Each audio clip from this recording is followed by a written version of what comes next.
Good morning, welcome back. It is Monday. Hope you all had a great weekend.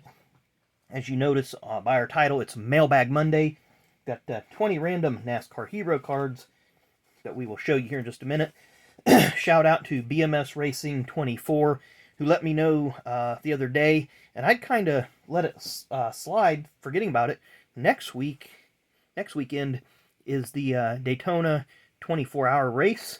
So looking forward to that. Sorry about this. Going to adjust the camera a little bit. Make sure it was where I wanted it at. But anyway, 24 hours of Daytona next weekend. I may catch a little bit of it here and there. Of course, next Saturday as well is the Royal Rumble. Looking forward to that.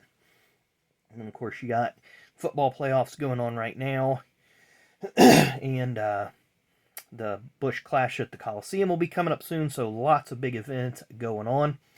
So anyway, to the meat of the sandwich here, the main course that you guys are looking for are 20 hero cards. We're going to start off in the 2005 Craftsman Truck Series with Steve Park driving for Brendan Gaughan. Of course, during this time, Brendan moved up to the Cup Series, and Steve kind of making a comeback a little bit. Took over the number 62. I believe it was either California or Vegas that Steve won the race out there driving that truck. Not NASCAR, but we throw these in every once in a while as we come to them. Looks like it's 2023. Bob Tasca, funny car, NHRA. Nice, clean-looking Motorcraft car there. Bob Tasca. He's, don't know if he's won any championships, but I know the name has been in the NHRA for a long time. Excuse me. Go to 2023 in the Cup Series. MTJ, Joe Gibbs, Reese's Fine Foods, and on the back of it, you'll see all sorts of fine foods that Reese's have. I've gotten this one before, the Main Street stuff. That line is really, really good.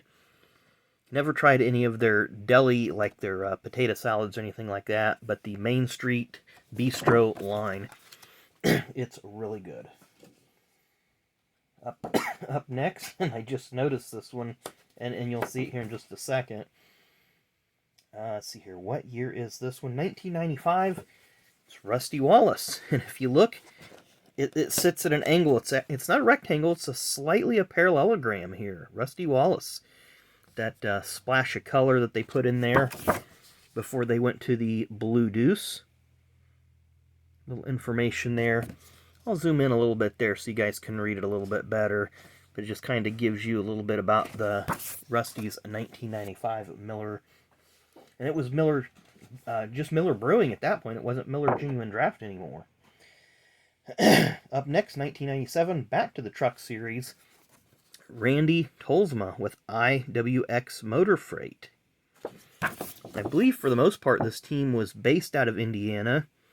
I believe it was Steve Coulter maybe was the owner, if I'm remembering that correctly. They had a number of drivers. I believe they eventually won the Truck Series with Kvapil and Bliss when they switched the numbers to 16. 1993 gives us Hut Strickland and Junior Johnson. Junior was nearing the end of his ownership career here. And you see it's actually a postcard more than a hero card. If you go over to NASCAR Radio, they had a really, really good show last week where they talked about a lot of almost a history lesson in hero cards in NASCAR. Logan and Val gave a lot of really good examples, showed a lot of really, really good cards, and it was just a really, really nice history thereof. So go over there to NASCAR Radio, check them out here on the YouTube.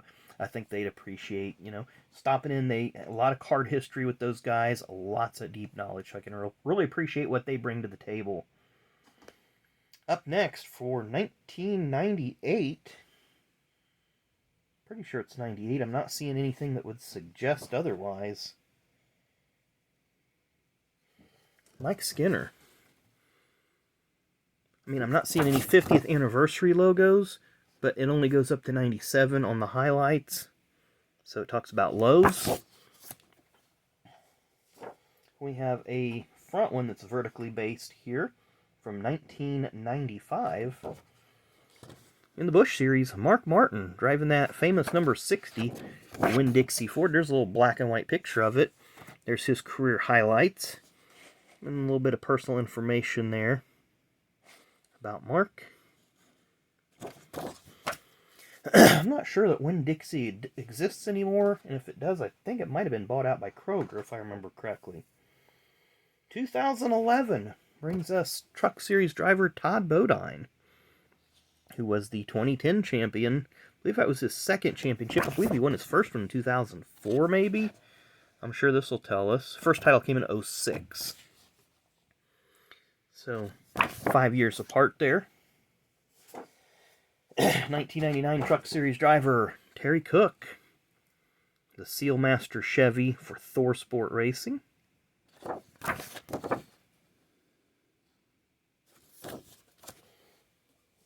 1997 Cup Series Rookie of the Year contender David Green driving Buzz McCall's Caterpillar Chevrolets. A little bit of co-sponsorship or associate sponsorship there by Sunoco. Go back to the Cup Series, 1997. Kenny Wallace, Square D Racing. This would be Philbert Martacci's team. Square D with TIC Financial as an associate.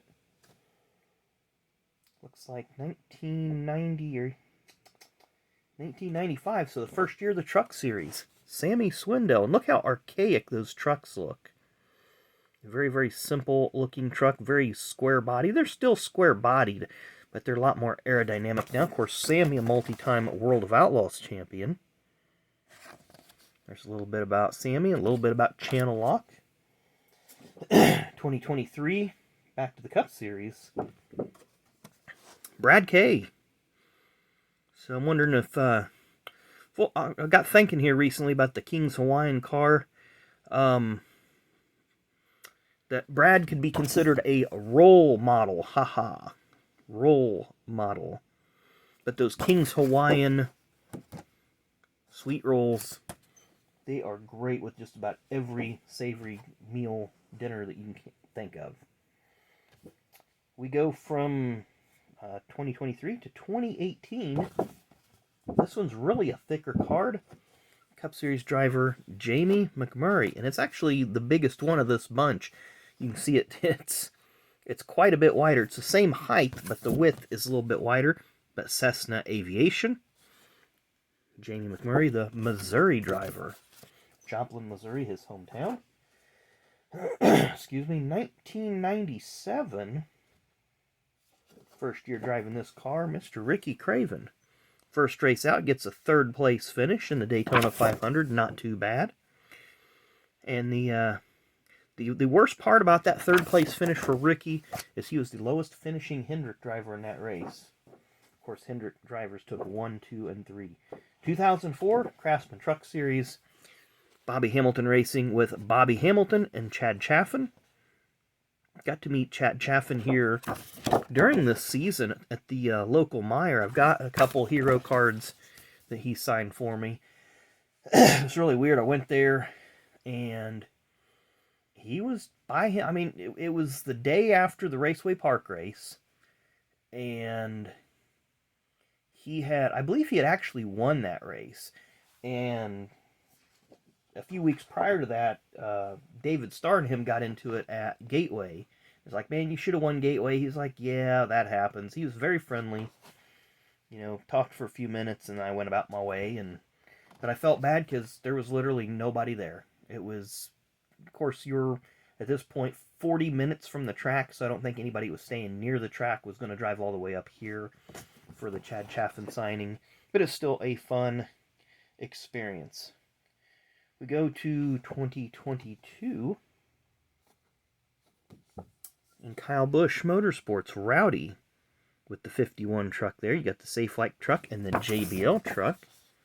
Of course, in 2023, KBM became a Chevy team. And in 2024, or for 2024, it was sold to Spire. Got a couple more to go. This one is from 1990. Could be 1991. But I'm not seeing anything that suggests it's either or. But Dick Trickle driving for Cale Yarborough Motorsports. Always like the look of this car. And to be honest, I'm thinking this is from 1991. And the only reason I say this is, at the start of 1990, the hood said Trop Arctic across the hood. It didn't have the Phillips 66 shield there. And I think at the time, NASCAR was really protective of gasoline companies coming in, because they had the Union 76 as the official fuel supplier. So if you go look at things like Davy's car, even though he had the Texaco star on the hood, it still had the Haviland branding across the hood. Sterling Marlin and Terry Labonte, when they ran the Sunoco car, it said Sunoco Oils. So there was always, you had the gas station branding right there, but they had their secondary product, their secondary market product, as how they kind of jumped through that loophole. A couple other, I think there's a few other petroleum companies that came in. Obviously, Crown Petroleum was one, and I don't know how they really jumped that one, because that would have been a direct competitor of 76. Of course, Phillips 66 being a gas station, Trop Arctic was their, I want to say probably their antifreeze line or something along that. Or their coolant and antifreeze line. I really don't remember. It did have the products there on the back. Oops. But there you can see it right there. I guess it's their oils. So I'm sure they had other products. And of course, when Shell came in with Kevin Harvick, and then later Logano, it was Shell Pennzoil. So they had to actually have their Pennzoil branding be the predominant branding, but they could still have the Shell logo. And our final car of the day from, I'm going to say this is 1995. I know it's 1995. Johnny Andretti. Because this is how the car started in 95. Part of the way through 95, they changed the paint scheme to purple. I believe Bob Jenkins, when they changed from the white to the purple, Bob Jenkins said in a telecast that prior to that, it had been just a generic white. And in a sense, it was. It's not demeaning to the team or to John or the sponsors, but they just hadn't really settled on a look for that time of the year yet. So anyway, thanks again for watching. So this has been Mailbag Monday. Really, really do appreciate you guys hanging in there for the 13 minutes that we're almost coming up on. So anyway, thanks again for watching. Hit that like button, hit that subscribe button. Come back at noon for Fast Packs. Be another pack of 1991 Pro Set Racing, and we do have a flea market find that we'll probably get to tomorrow. I got a lot of stuff to show you, not from flea market finds, but some other stuff that we'll get to here hopefully next excuse me, in the next couple days as well. So we will see you at noon for Fast Packs, and see you tomorrow for whatever we decide to bring you. Thanks for watching.